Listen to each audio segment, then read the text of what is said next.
Then even renunciation. Someone who is a vairagi and too detached from all kinds of sense gratificatory objects. Such a person can also become hard-hearted. I am too renounced, I am too vairagi, I don't fall victim to all kinds of these petty allurements. So that is the risk of cultivating knowledge independent of bhakti. So then what is the solution?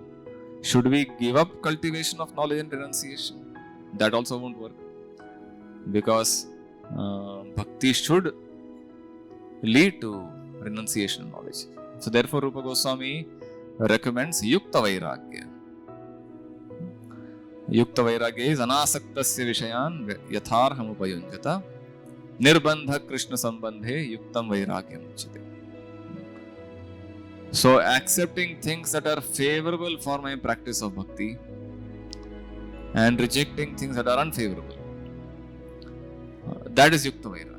So personally, if I have to consider my own needs, then I will reject all forms of sense gratification. But if the same objects and resources, if I can use it in Krishna's service, then I accept.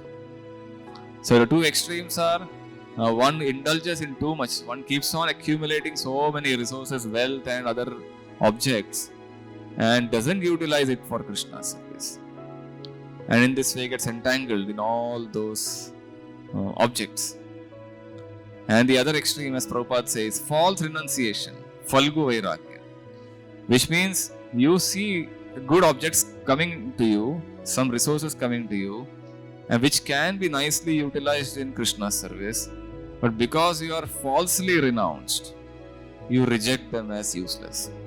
Whenever we get resources, facilities, possession, am I accepting them for my own sense gratification, my own prestige, for my own enjoyment, or am I going to use them for the ultimate purpose?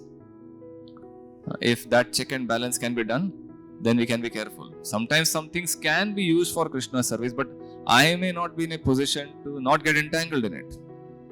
So then we may think of, no, I cannot take this.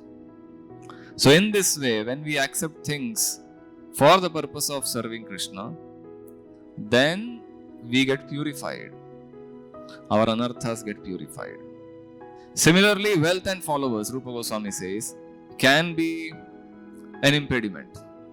Someone who is preaching nicely, someone who is leading followers, some point of time he may start thinking, I am the cause of the bhakti and the spiritual status of all these people. So I am superior, I am special. That kind of feeling one may get. And in this way, such a person can become proud. And he may start collecting a lot of money, a lot of funds, and helping the temple, helping the mission.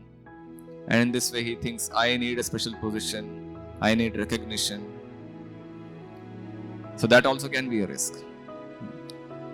And Rupa Goswami says, if I bring 100 people, and if those 100 people practice bhakti, that credit will not come to me.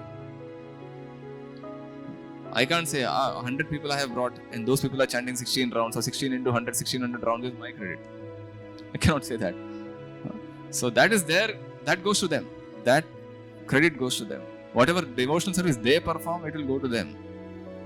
Our bhakti is connecting people to Krishna. That's our contribution.